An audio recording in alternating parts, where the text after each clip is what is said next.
Need a motion to second to open the meeting. Tim makes the motion. Cindy seconds it. All those in favor? We've opened the meeting. Please stand for the pledge.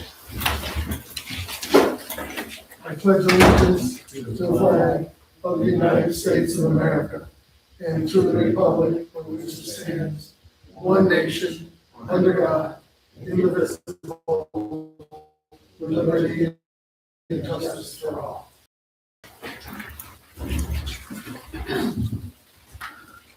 We have the minutes from our previous meeting, which was February 2nd.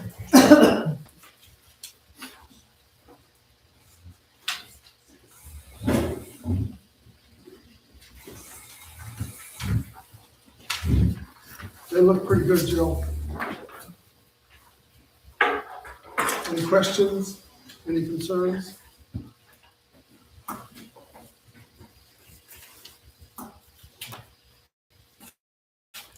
All right, make a motion in a second, if you're okay with the minutes. Jim makes the motion, Kim seconds it. All those in favor? All right, minutes from the February 2nd meeting are now approved.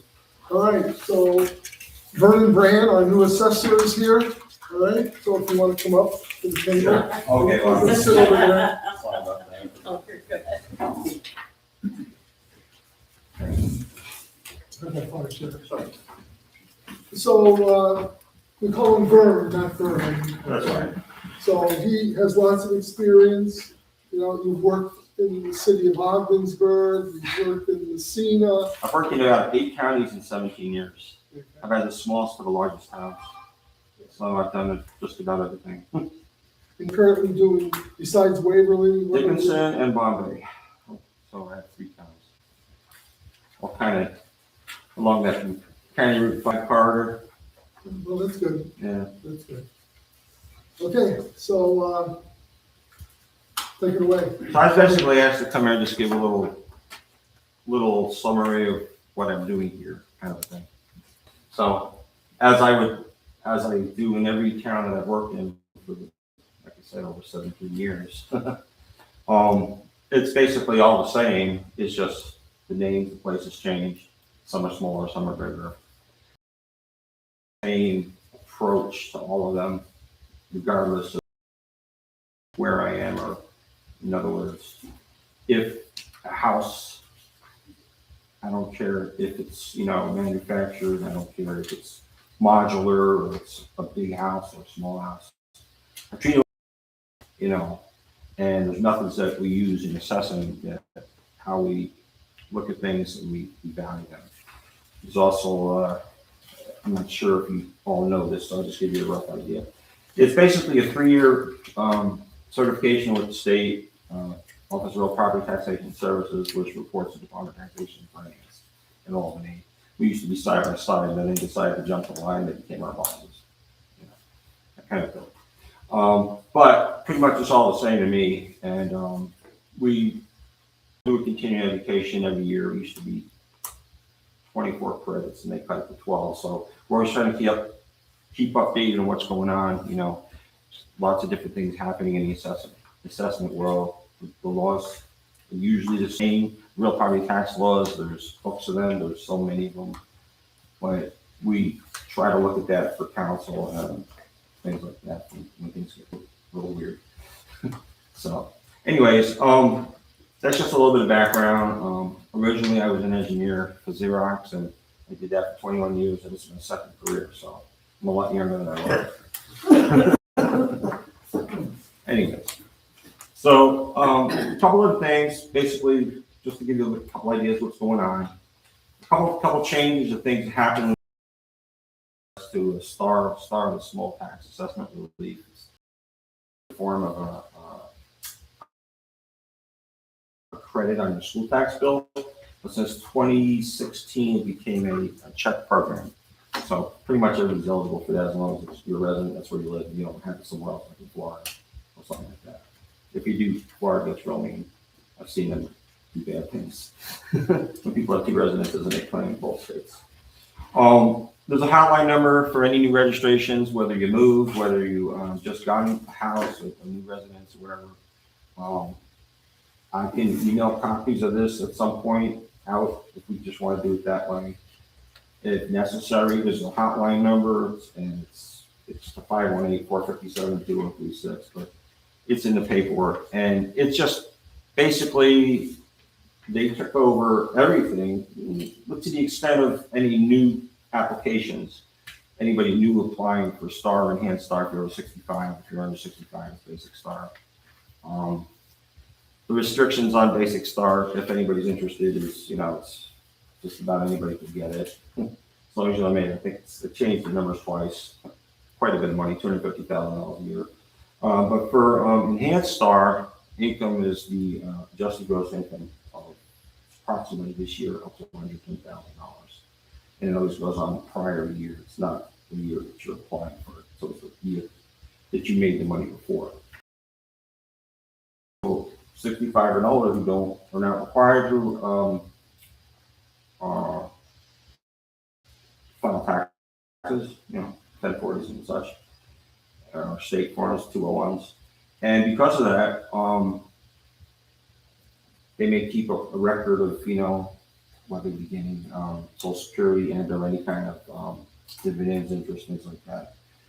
And for most people, they qualify for it as long as, like I said, each year the number changes. When I started, it was like $40,000-$50,000. As long as you make under 110, I think the number is now, the magic number is pretty close to that, and you'll get it. But you got to go through the state. You got to go to the hotline number.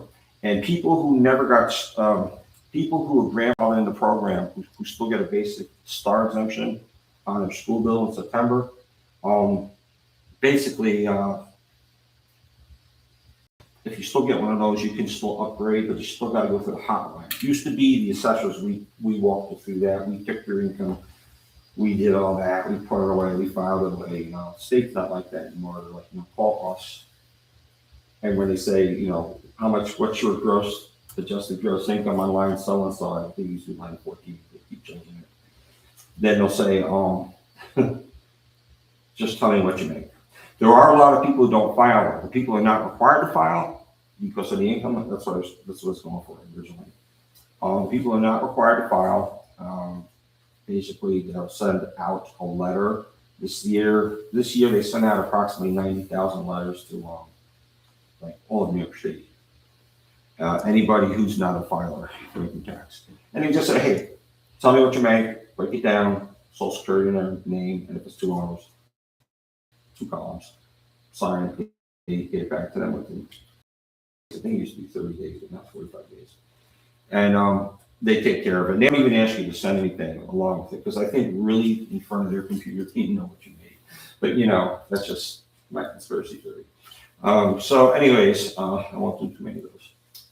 So that's that. And So just the big change is, right, go through the you had to number. go through the assessor for Enhanced STAR. Used to be. Yeah, it used to be. Mhm. Now it's all online, all right?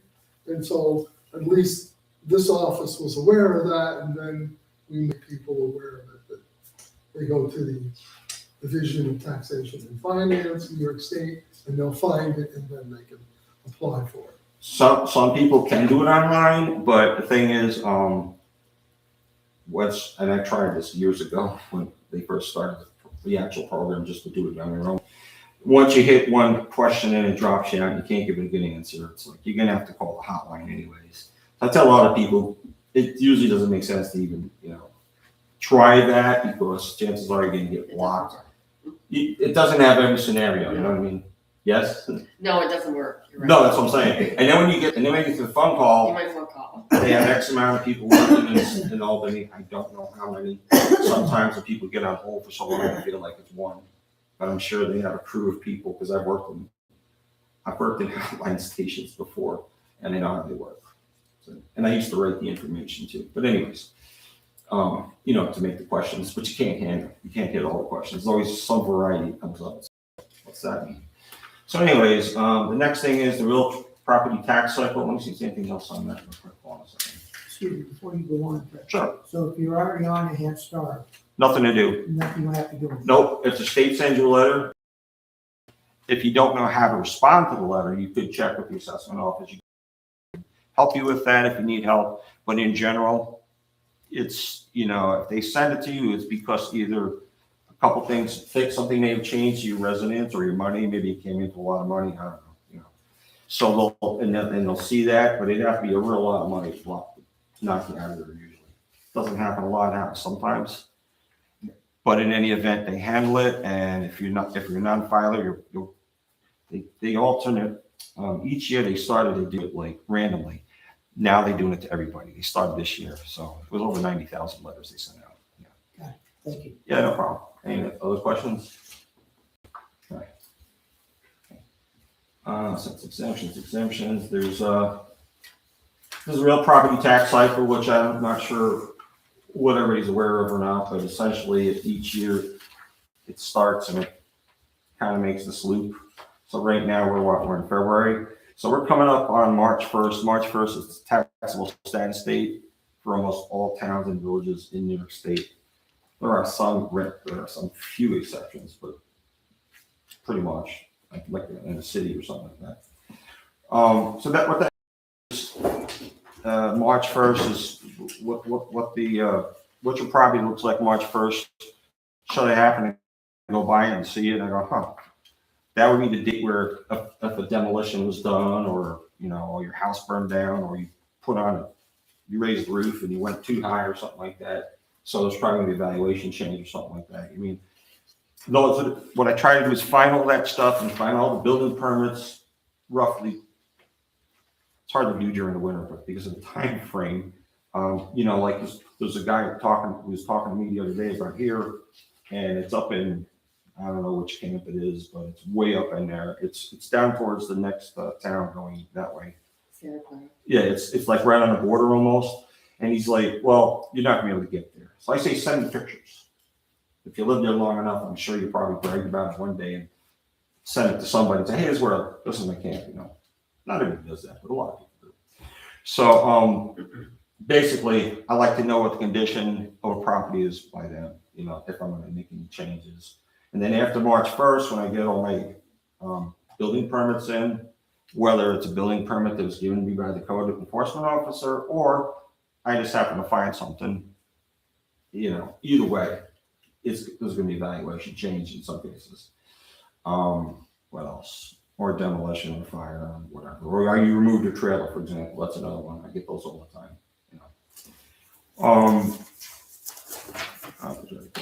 What else? So then after taxable status day, March 1st, the next real big day is in the middle of April. We always send out the change of assessment notices. The law requires us to send out a change of assessment notice and says, hey, property is this is now. We don't send them out if there's no change. It's just, there's no change, we don't send them out. And if you're curious about it, the tentative assessment roll is going to be May 1st of each year. We'll have a book in here, and the clerk will usually have it, and or it'll be one in here to look at. So you'll see if there's any changes. Let's see what else. That would be in the middle of April. Then May 1st is up into the time where I can make any changes easily. After that, it becomes stipulations. If we find something, they try to adjust something because of some reason it was wrong or whatever that might be. But grievance is the next big time in the tax cycle, and that's usually the fourth Tuesday in May, depending on people that make multiple towns. I don't know for this town, I can't remember if it's exactly in the fourth Tuesday in May. It might be a different day. Yeah, Could be a Thursday or something. all right, we have a different day. Yeah. And that happens because a lot of assessors have multiple towns, and, so they have to figure that out. So after grievance, you got Board of Assessment. During grievance, you have the Board of Assessment review, and it's a couple people that come around and they sit here like here and they look at your, if you have a grievance and you're not happy with the assessment, or you didn't work it out with the assessor, or, lots of times you get people come to grievance, they go directly past go. They don't even talk to me. So they come in and they go, I don't know what you're talking about. I've never talked to you. That happens too. So they present it before the Board of Assessment review of the BAR, and when you do that, you better have some comparables or something to, say, hey, it's worth this because. Not just because I feel like it is, or I can't pay my bills. I mean, those are not valid reasons. So, what else? After grievance, you got 30 days. If you're still not happy and you want to go to small claims and you really want to go that route, you got 30 days to make that happen. Because July 1st is the final assessment roll. It will be finalized. And other than any correction of errors from there on, between then and September when the first tax bill comes out, that's the number. They close it, they lock me, the assessors out of the roll, and then it becomes more of a kind of a hassle to change things, unless it's an error, something that happens. So it's not unusual. Excuse me. Yeah. Where does small claims take place? Frankly, I'm not sure. It depends on what judicial, I know when the one I used to work in was in the 7th Judicial, it was at the county building. I do not know, but I can find out. Does anybody know? I just wondered. It doesn't happen locally. I think it's. Yeah, I'm not it's- sure. It's a court that's in the county building. Yeah, that sounds about right. Usually it's probably at the county level, because anyone I've ever been to actually has been at the county level. Thanks. Yeah. So that would be 30 days from that day, and like I said, July 1st. If you're a commercial business, you can't do small claims. That would be a certiorari, which is a court subpoena, and that requires attorneys and money and so forth. So, let's see. So then July, after the close of July roll, other than errors and things of that nature, the letter of determinations, I'm sorry, let me slow down a second.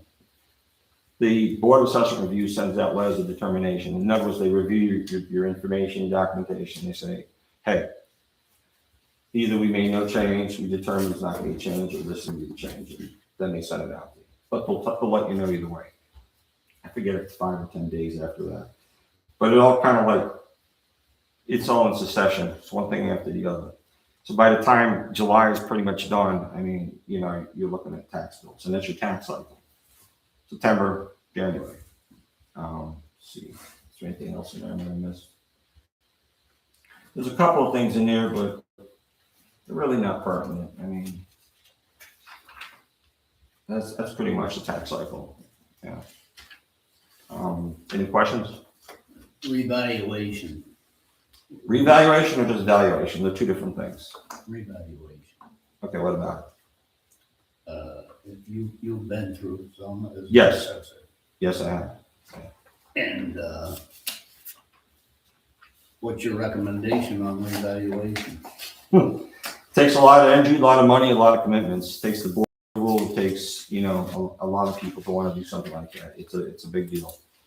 I did a town in the Finger Lakes, Utica Lake actually, and it took that. I had a town of about 3,600 parcels, of which probably 30% of the lake itself, close to 30. So 1,500, 1,200, something like that, from what I remember. This is back in 2018. It's been a while.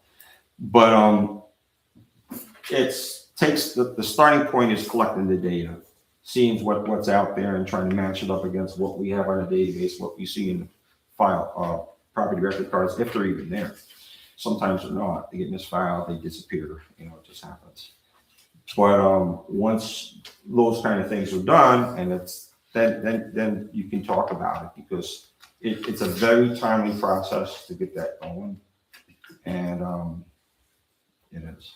So for you to, put a higher value on a property, it would have to be something for the building permit system. Not necessarily, no.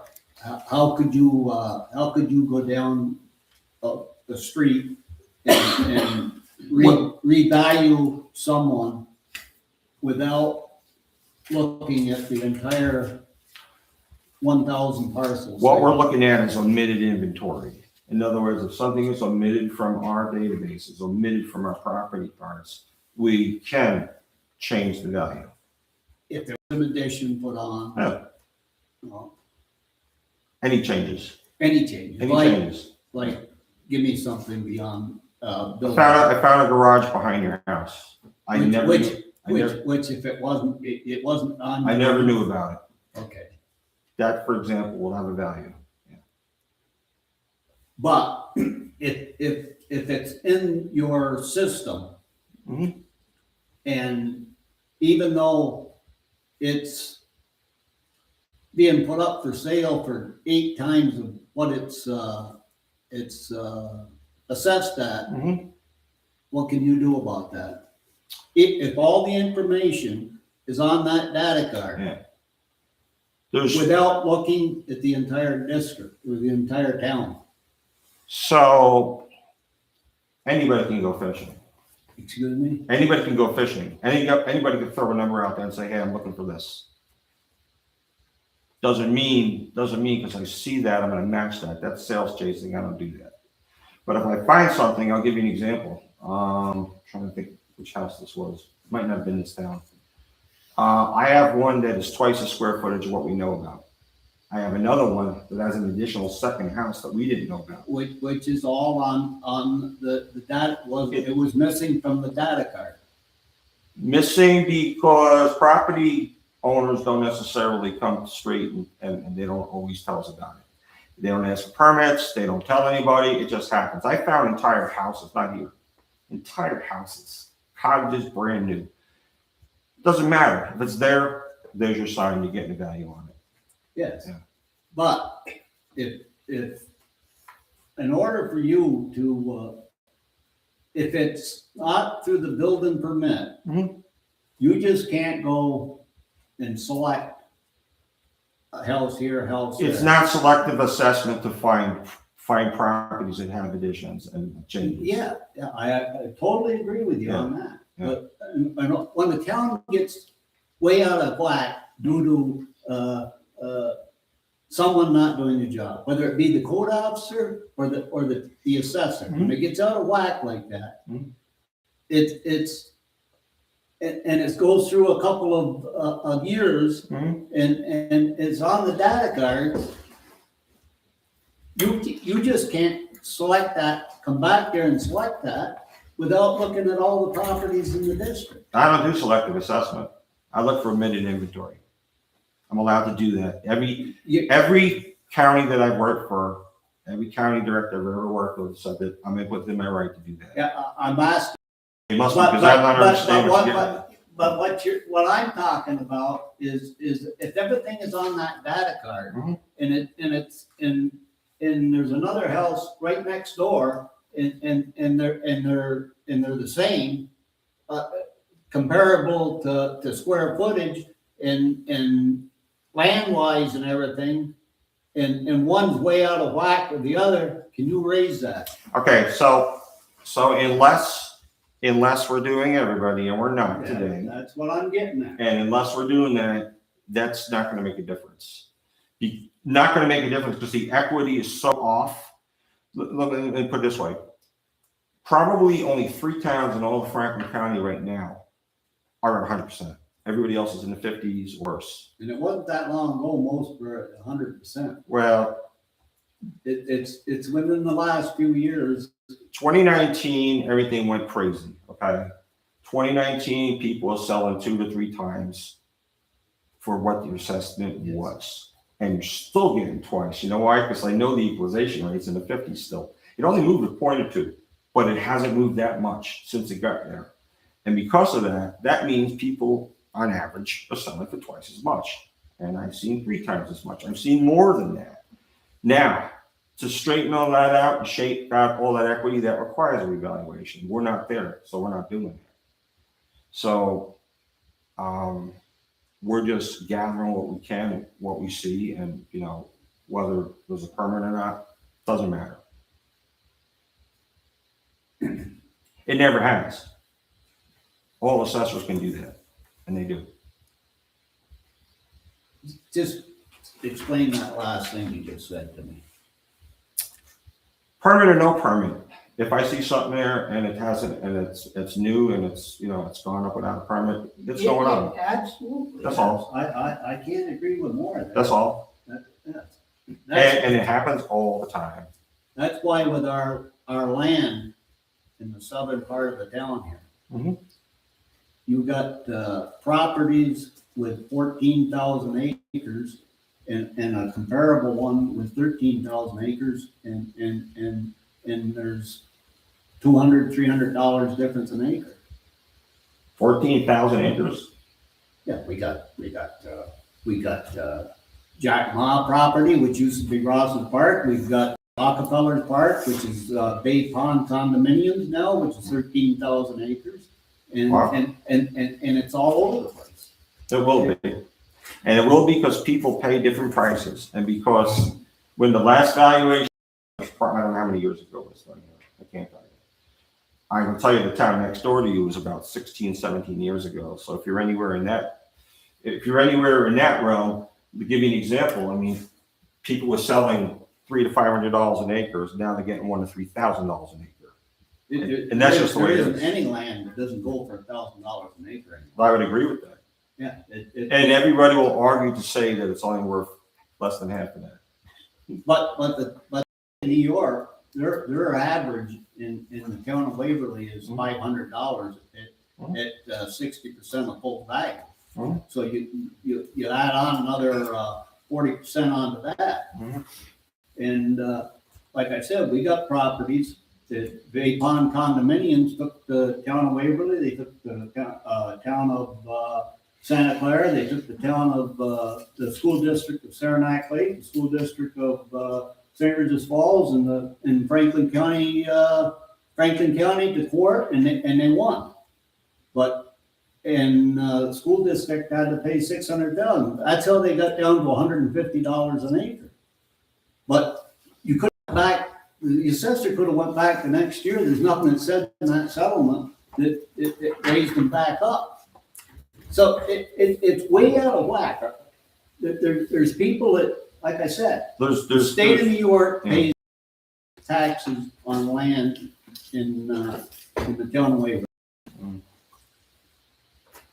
That's why I've been pushing for a revaluation. It's the only way to get it back in whack.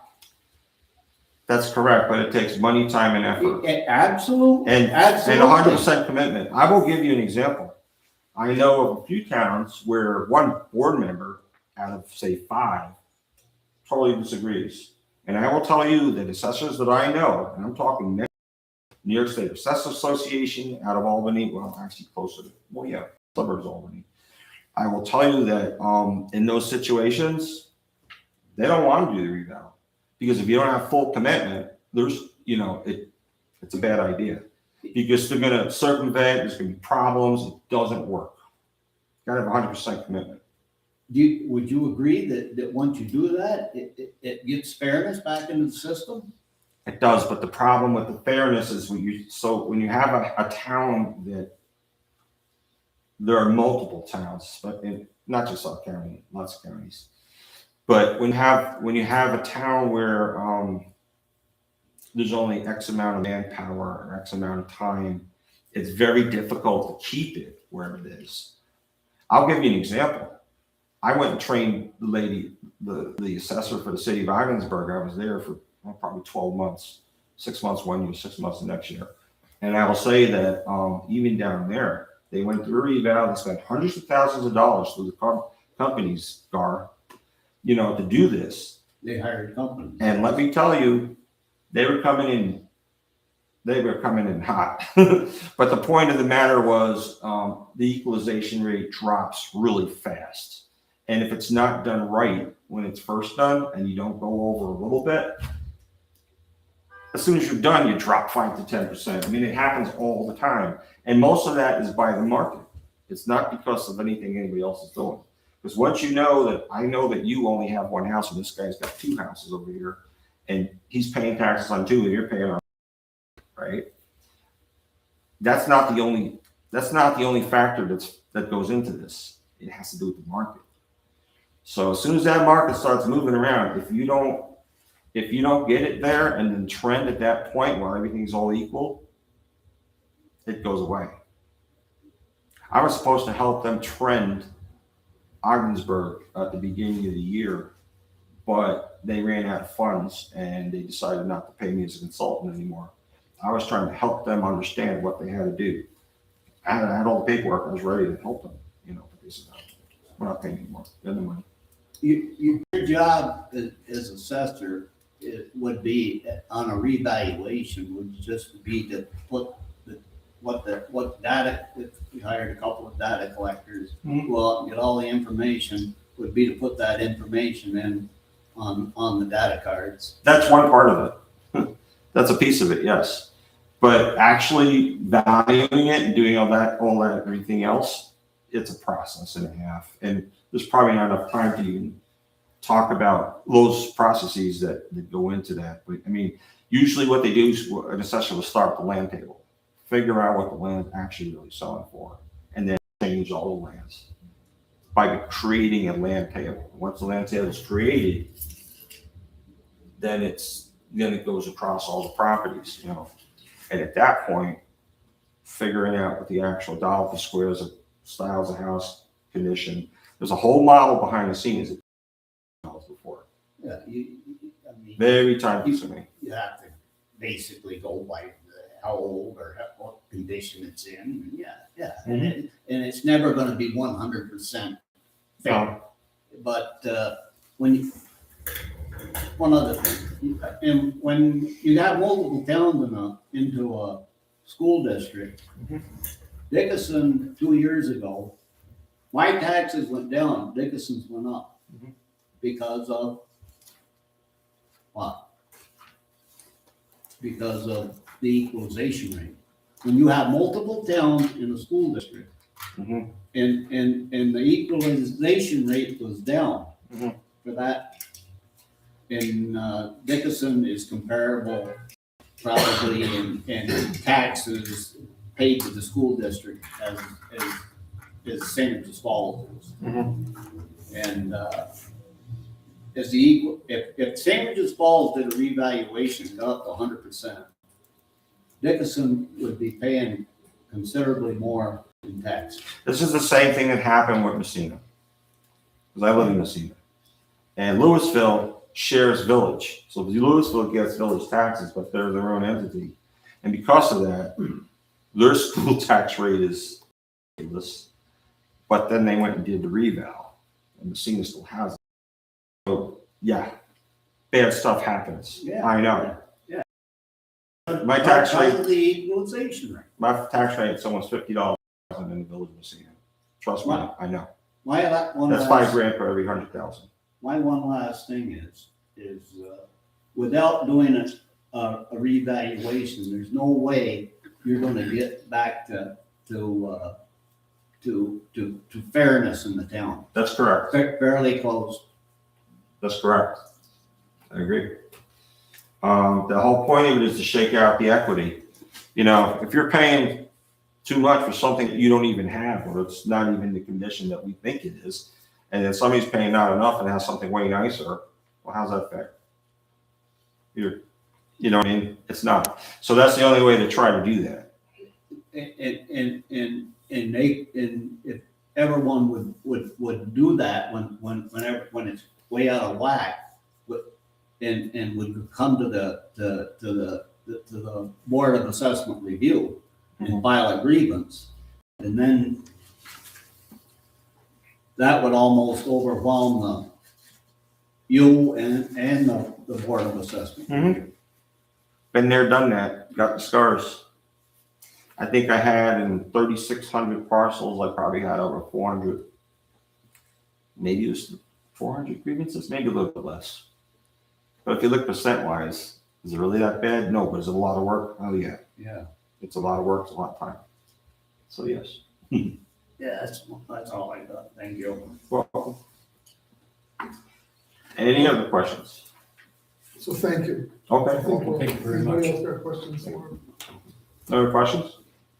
Okay. I would just say that Bruce Plouffe, the code officer, has provided him with all of the work permits, okay, so he has something to follow, okay. So that procedure has moved pretty smoothly. Yeah, he's helped me in several towns, actually, I have to say. By giving me that information, I always make sure that I get those done, and then I start looking. But I make sure I don't, miss those. If I can help it, nothing's 100%. Yeah. I mean, but some things do get misfiled sometimes. But I've had a ridiculous amount of permits in these 3 towns in the last last year, so fair amount. Which is something each town board should do. They should, at the end of a year, bring the code officer in and ask him if all the building permits that he has submitted has been looked at by the assessor. I'm not saying that you're not doing your job, but Yeah. past assessors have not. Now, I know what you're talking about because, he has a funny way of doing it. But when he hands me the building permits, when he knows it's done, and we do partial assessments too. So if something 50% done, I can put some money on it 1 year, put the rest on for next year. But when he says it's done, he writes add to tax. This is what he's saying, it's done. So I know that anytime he gives me those, and it's like I make sure that I don't let those, miss before March 1st. And in fact, these last couple of weeks, I can say probably within the last few days, because he dumped another batch on me in one, I think it was town it was. And it was about 12 new houses, but most of them are Amish houses and they were in Bombay.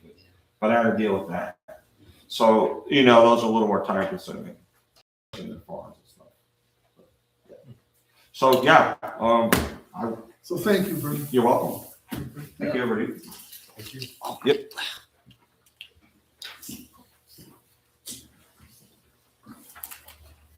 I was gonna go around you, but I just realized. No, you're good. I can't speak behind that desk. Thanks a lot.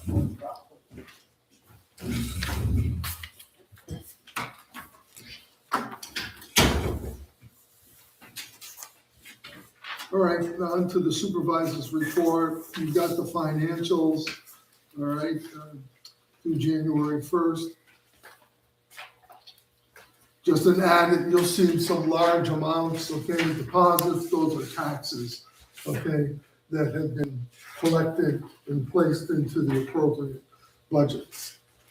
And as of today, okay, all the taxes for all the different budgets, okay, have been fulfilled by the tax collector. So all the taxes is collected that we were asking for. Of course, there's still people who pay late, okay, so, but that will continue through March. We move forward with all of that. So that goes beyond what happened in January, okay? So today was the last day of tax deposits. Any questions there?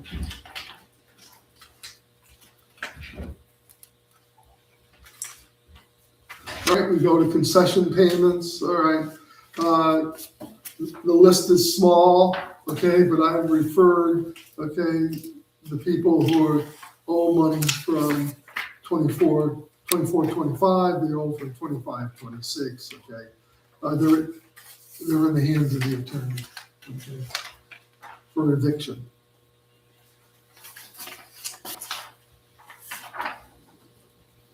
Any questions there? All right, moving on to the school bus garage contract. The board asked for a statistical study of our expenditures, okay, over the last year. And so we've got the propane bills, okay, to heat the bus, okay. We got the electrical bills, all right, that are used by the bus garage. We've had all sorts. There was an emergency call, okay, a Modine wasn't working in the bus garage. We had the roof fixed, which affected the whole building. We also had to make changes in the fire control system. So that's been budgeted. And we kind of took, all right, in 3 different categories, we divided it by 5 because it's the town office, the health clinic, the fire station, the bus garage, and the highway garage. So the electrical bill and then all of the maintenance improvements that we made, okay, those numbers have been divided by 5 in the different parts of the building.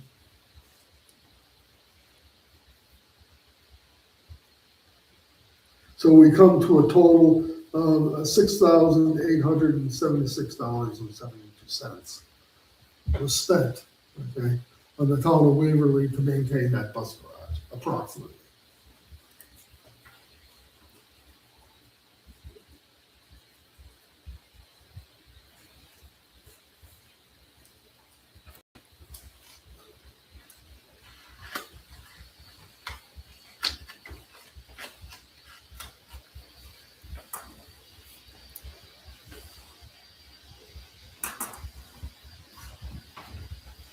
I think the big thing, the big concern that I have is, as you can see, I showed you what we paid for electricity, all right, in 2025, and then I gave you some numbers for the first couple of months in January, February 2026, and you can see what direction they're heading.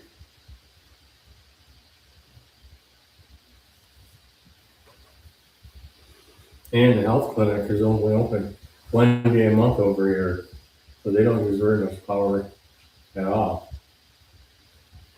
I know because I go there. There's a receptionist in there Monday through Friday, okay?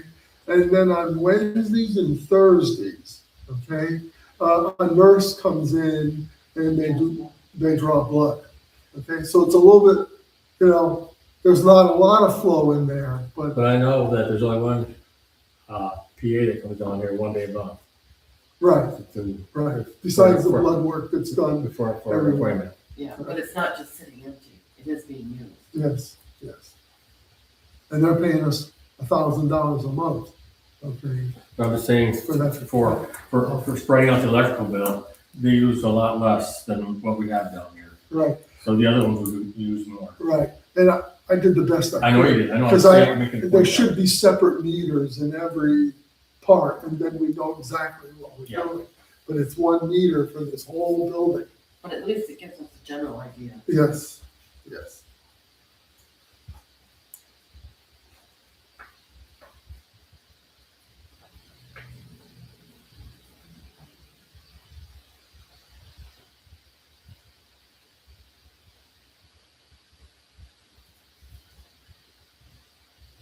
So currently, the school district pays us $27,000 from July 1st through June 30th. So 1 year, 6 months in 1 year and 6 months in the other.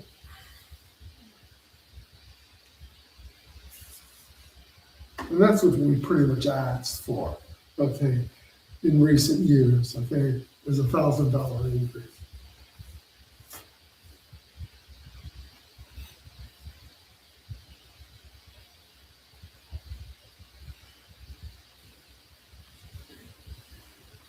Does each department, like in this building right here, do you have a meter, or not meter, a breaker panel over in that section by your office or anywhere with breakers in it?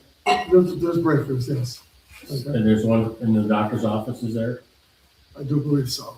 So it wouldn't be very much to put our own meters in there, to monitor how much power is used.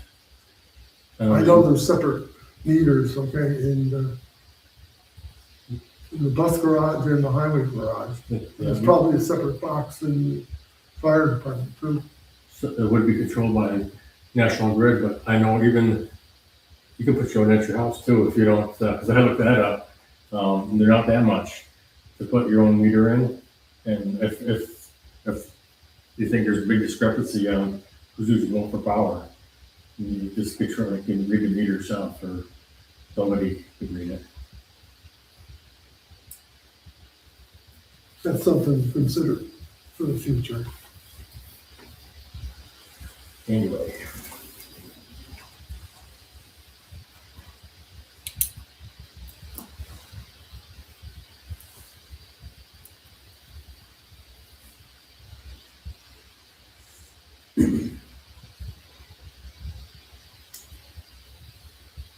So are you asking us what we think? We should let the school know, Yeah, okay. because they're developing their budget. Right, okay, yeah. For, I'm sure by the end of March, they're gonna be done Oh, with their yeah, budget.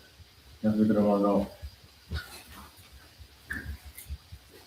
Do So- you Did we raise it last year? Yes, $1,000. it was $1,000, yes. The way this energy bill looks like, we should be raising at least that much to cover, just to cover the, if the trend is going to be like this. I mean, it's $1,000 more a month. Just about. I think we should raise it $1,000. You think it's enough? Well, you look at what we spent and what we're collecting, okay? Yeah, So it's not that we're gonna go in we're not the gonna red. go broke, We're not gonna go broke, okay? but I think we should at least raise it $1,000. I'll take a motion for $28,000. Yeah, I'll make a motion. Cindy makes a motion, 1,000. then I would make it 28,000. I need a second. Jim seconds it. I'm a Christian myself, conflict of interest. Okay. All those in favor? All right, so we had 3 yes votes, so the 20,000 passes. So I'll draft a letter, okay, and send it to the school district tomorrow. Thank you. I'm still working, okay, on contracts with the Cat Palace. I've had some communication with Donna Bailey on the Cat Palace, and I'm still trying to catch up with, I call her Sonia Frazier, but I can't remember her name. Taylor. Sonia Taylor, okay. I'll schedule an appointment with her to finalize something. She's gonna be having surgery, So maybe I better go over there tomorrow. so, she might be there tomorrow. Yeah. Okay, She's having a knee replacement. oh, okay. So I'll try to get a hold of her. So. All right. So the state of New York, the controller's office has accepted our AFR from 2023. It was certified and closed on February 3rd of this year. Hallelujah. So we're moving forward on that. So now they're gonna start working on 24, okay? And by sometime in March, we're supposed to have 25 done. So it's taken forever, but we're catching up. And I'd like to think we're gonna catch up This year, before this year's out. this Okay? year, Yes. be positive. And, you know, the positive thing is, this was submitted by Danielle Susi from Gray and Gray, all right? And the controller's office reviewed it and didn't come back to her and ask a whole lot of questions. So things, I guess, seem to be in order in terms of what's coming in and what's being spent. So this is good news, okay? And hopefully that trend will continue, because now it's this board and me, Yes. okay, that's gonna be judged, okay? 23 was the last year, Mr. Rivers was supervisor. So that's good news. All right. FEMA monies. I've got a worksheet here.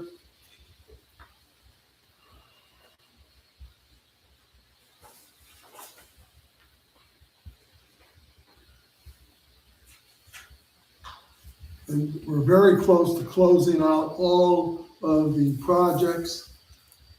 We have town-wide roads, the SRF campground, the Lake Azonia Road.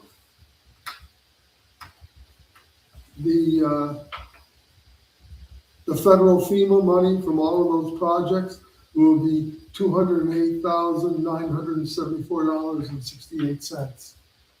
And that's 75%. The FEMA money from New York State, which is 12.5%, that would be $34,829.12.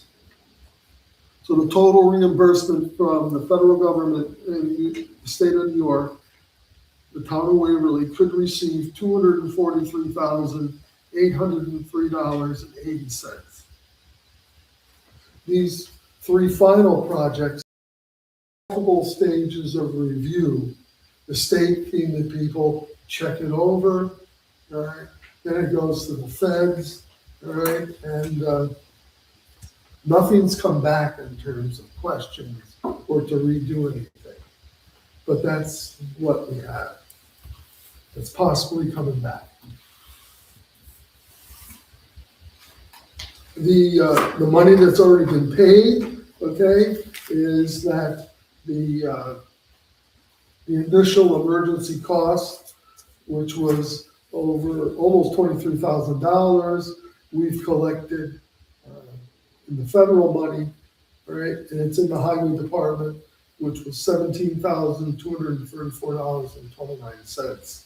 The feds have sent us, and that's in the highway budget. New York State sent their 12.5% on that, and that was $2,872.38. There was a second project, and that was the cleaning of these offices, all right? That cost us $8,650. The federal government has given us $6,487.50, okay, for that reimbursement for the cleaning. And then New York State was $1,081.25. Now, will these figures be subtracted from the 243? No, these are separate. These are okay? separate, okay? These are sound numbers because this money is Yeah, we in, already got it, we already got but it. it won't okay? be subtracted. No, this is all new money. Nothing's gonna be subtracted.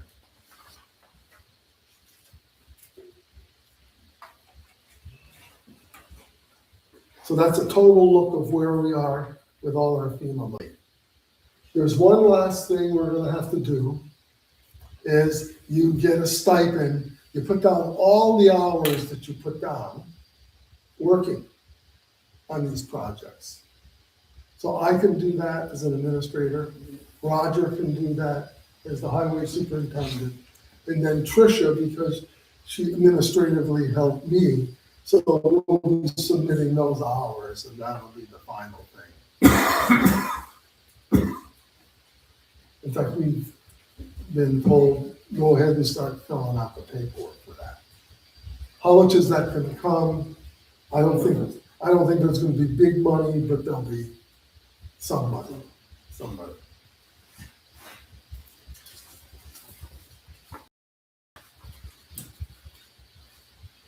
Any questions?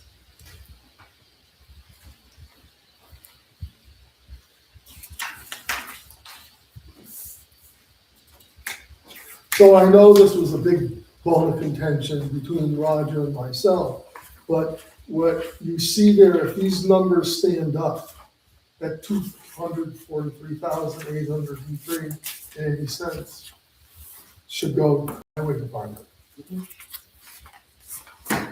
Except for the cost, the total cost of cleanup for this area. Right, but that's already here. It's already been That's paid. already- We have only 6,000 of it, right? Yeah, And it was 8,600, yeah, so it should be at least another $2,000 cover some- the cost. something like that, I mean, okay? That's But that's really water over the Yeah. dam, really, compared to just- what's coming. Any other questions?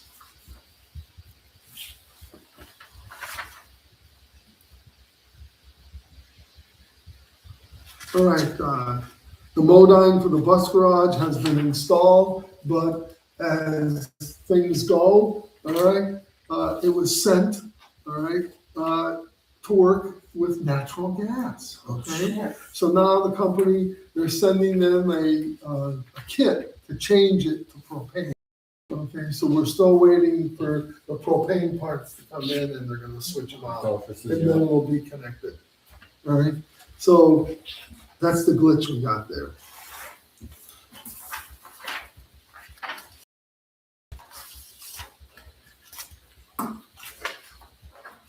All right, the next thing is we got a request from the Trinity United Methodist Church.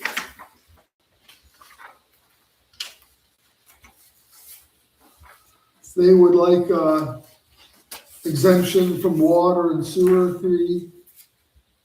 Our usage of water and sewer is extremely low.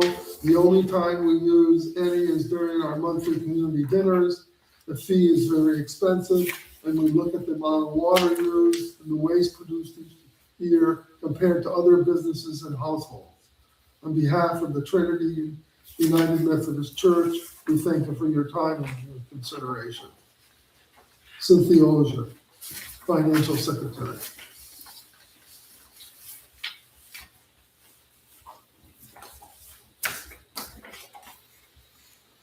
All right, so this is what they're looking at.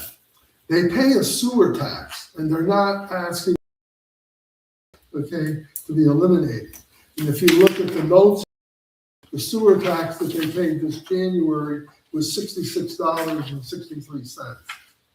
But the user fees, their sewer fee for over a whole year is $300, all right? And the water fee is $108 over the course of the year. And that's what they're asking, okay, us to waive. So what we did with the Legion still pays taxes, but the fees for water and sewer have been waived, all right? So now board has to decide what we're gonna do. If we do anything, I think we'll have to parallel what we did, okay, with the Legion, but that's just my thought. But we also have to remember that there's another church in town. And we kind of said we were doing Legion, but we weren't gonna do, originally we were talking about not doing any other because everybody could ask for it after that came forward during our last discussion on this. In the Catholic Church, they're paying, and there's an empty residence up there for the rectory, nobody's in, and they're paying. And the church only has one dinner there a year, and they're paying because there's utilities in the basement of that structure also. Is that correct, Corey? So we can worms up for a year. I was at first, the more I think about it, you know, there is another church involved in town. And, you know, how can we give it to one if we don't give it to the other one? There's two up there. I don't know how the church pays, the Catholic Church pays, but there's two places. They got the house, plus they got church. That's two more. The rectory isn't being used. No. My father just retired. Well, I knew that, but Yeah. I've seen lights in there, so Yeah, that's doesn't why. he stay there once in a while? We have it on a timer for security. Oh, okay. I thought maybe, And we I had classify- heard he was staying there. Once in a while, no, is it? Bless you. Okay. He lives in Plattsburgh, yeah, Oh, excuse me. doesn't he? Farm No. fish? No, Oh, fishes and, Yeah. yeah. But No, I those knew he on was- some brush. Yes, yeah. no, I have been told that he stayed there occasionally. I was told he stays there once in a while. Overnight on a Wednesday night for the Thursday mass, that's, and then same maybe for Friday, Price, I might think. it depends on the schedule. $408. I wouldn't, personally, I wouldn't. And also Like you you have said, the there's a same, lot of non-profits here, we could start going through everything that's after what I a was just gonna while. say, you got the adult center too, which is a nonprofit. We got the church in the hill.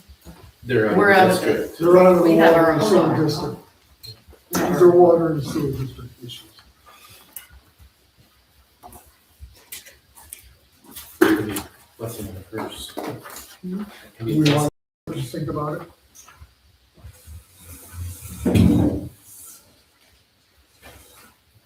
I know where they're coming from because their congregation is so small Mm, and they are struggling to even stay open. yeah. But, you know.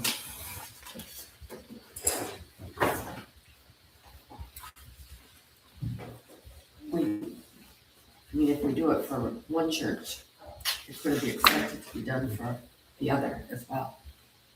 I So agree. where are we gonna draw the line? That's why I think when we originally said The Legion, that was when we it. said that, we kind of thought that was gonna be it, because we knew other people would We're gonna- request it. Yeah.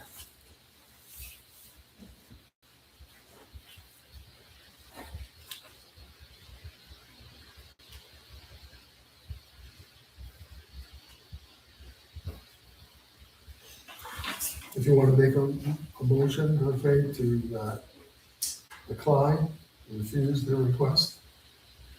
If we get a second, we can vote on it. Or you can match what you did with Legion.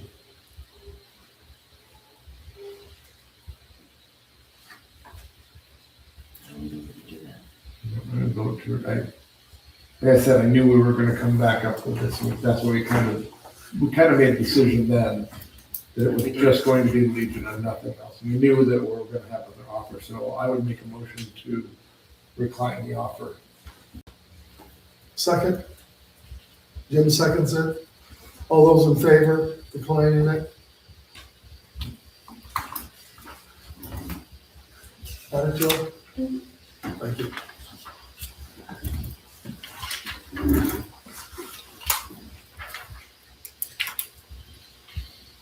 All right, security cameras, okay, we're at the point. All I have to do is submit names, okay, and emails, and who's gonna have access to the cameras, and we should be up and running, okay, shortly. And until it's up and running, I'm gonna hold off on this bill, okay? Yep. Until I see how it's running, okay? So, just letting the board know that, Yeah. okay? It's gonna be up and running, and we're gonna be happy to pay that bill. Moving on. Wastewater plant update. Lots of preventative maintenance is being done on the wastewater plant. Mother Nature's been good to us. Remember I said the toilet was frozen, okay? Somehow it unfroze itself, okay? So that's working now. And all of the reports, there's all sorts of end of year reports that's gotta go into the DEC. Jared's got them all done and they've been submitted, okay, to the Department of Conservation of New York State. So that's a good thing. All right, we have the Spring Street lift station quotes, all right? We have,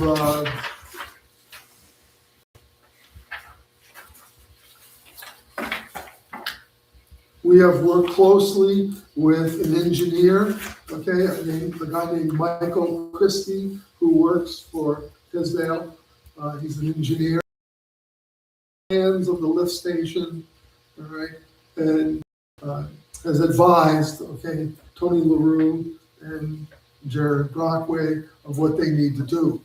So we're looking at a new pump control panel, all right, and then 2 new pumps.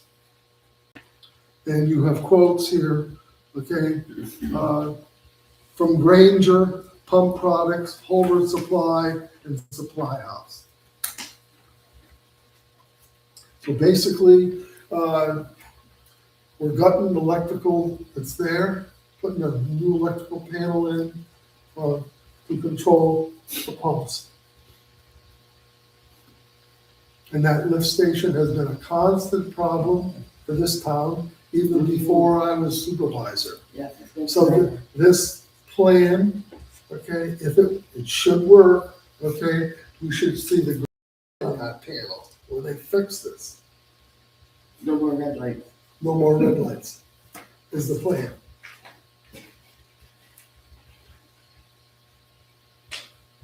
So So I've lined up the quotes as you see We're them. getting- Roger, have any feedback on this, on which one he liked?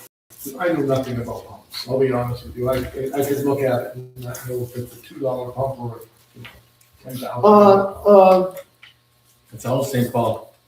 I mean, they're bidding on the same pump. Yeah, it's the same pumps that are there, okay?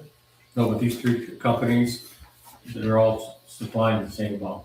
Yes, in the same, the control panel, Yes. the control panels, okay? Yeah. So it's the same So problem. nothing new, they're not different like the Moda. No. No, No, they're all the same. Except I see on this right now that Supply House doesn't offer the control panel. So you have to get the control panel, is that right, from Granger? And then the pumps from, Supply House, you have to add the 5 something to the 3 something. Is that correct, the way this is bid is wrote?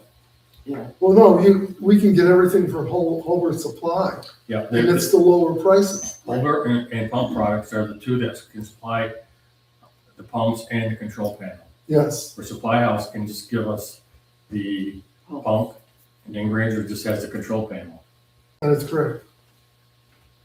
So if it's a package deal, then Holbert is the best deal. And it's local. You got it, you guys keep it in the long, yeah.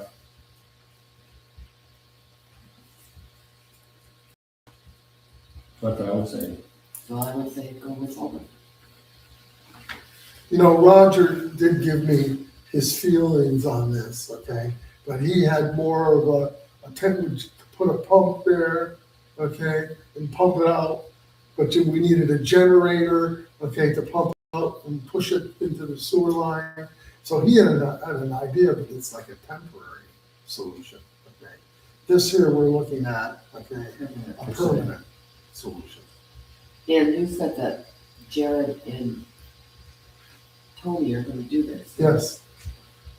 They're gonna do all the labor, they're gonna put this together to make it work.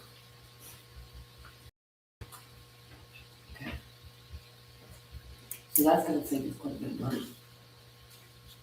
If they're able to do that. Well, right now, we're paying, I okay, saw that. once a week, for Bannon Sanitation to come. That's He, really he pumps expensive. that holding tank out, and then he goes down, dumps it into a sewer line, and it goes to the sewer plant. But we gotta do that, or the thing's gonna overflow, Yeah. okay? So that's the temporary So solution. how soon are they gonna be able to do this? I'd like to think that they'd have it all done in a month. Okay? I didn't know if it's something they're gonna have to order and it's gonna take 10 weeks to get here. I don't think so, okay? I think that what we're looking at, the control panel and the pumps, okay, are pretty readily available. It's costing us a lot of money.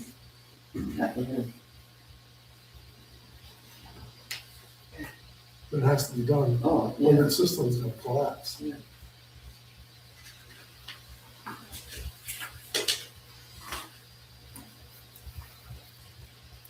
So I need a motion to buy the control panel and the pumps, okay, from Hobart Supply for $8,365.69.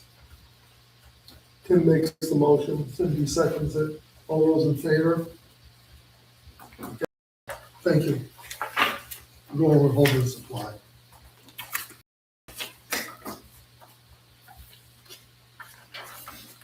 All right, Roger's not here, so,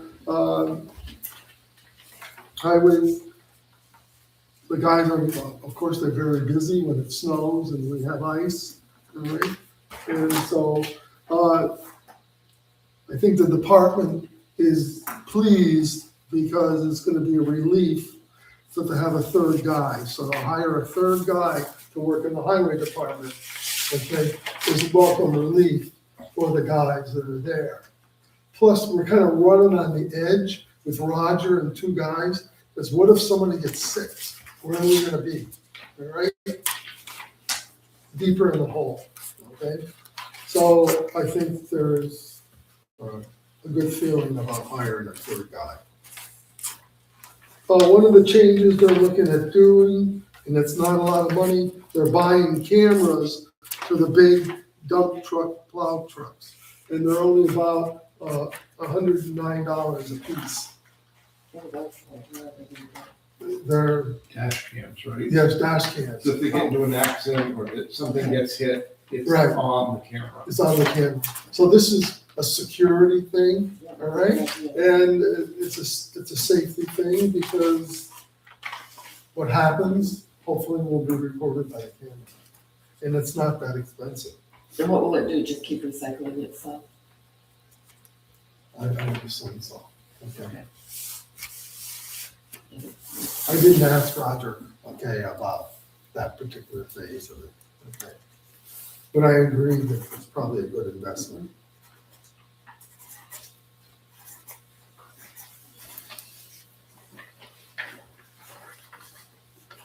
But that's about it that I have from the highway department. Last month I made a mistake we are a lease agreement with the copier, all right? There it was $125 charge for a lease document fee, okay? And I did not include that in the information I gave to the board. I gave you the monthly cost of that copier, which is $210.93. That remains the same, but there's an additional one-time charge over the 5 years for $125. So I asked the board, okay, to reapprove that, including the $125. Jim makes the motion. Tim seconds it. All those in favor? Thank you, the motion passes. And the new copier, the exchange is gonna happen this Friday, okay, between 2 and 3:30. We're gonna take the old one away and bring the new one in. Give it all to go.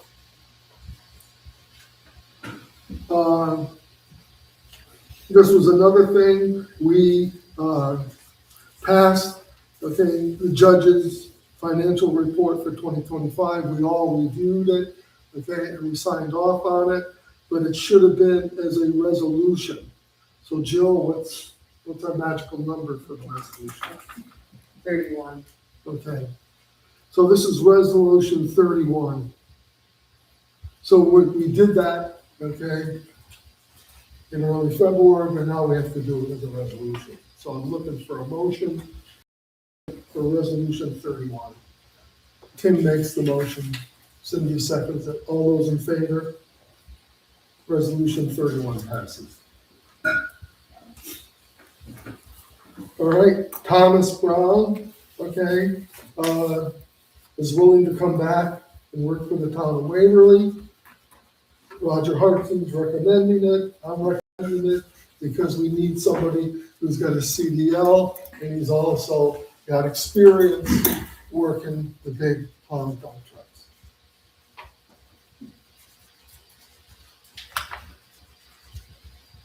So I need a motion and a second.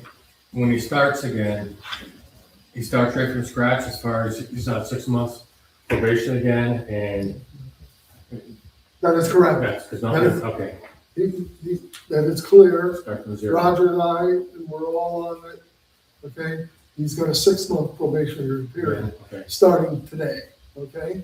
And so, that's 50 cents less an hour, okay? The current rate's 28.05, and so his will be 27.55 for the first 6 months. So yes, it's a probationary period of 6 months.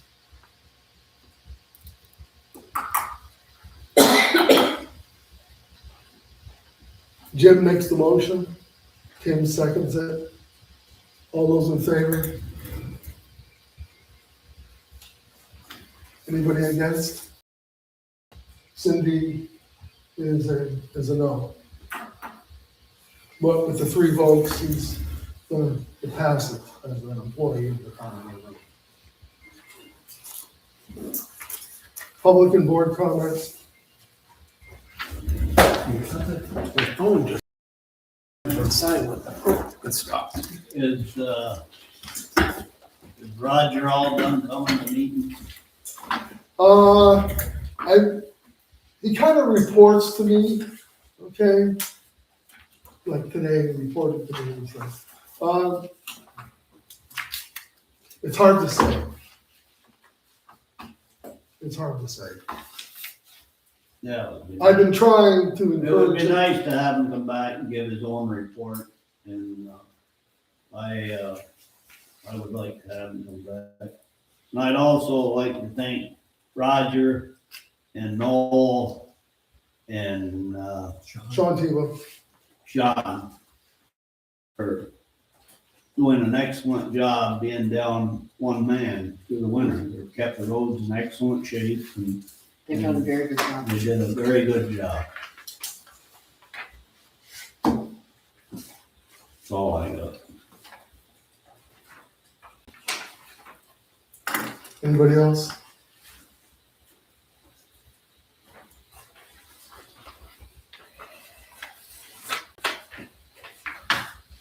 All right, I guess we need a motion to adjourn this meeting. Jim makes the motion, Cindy seconds it. All those in favor? All right, meeting adjourned. Next meeting is, March 23rd, Monday, March 23rd. Thank you, everybody.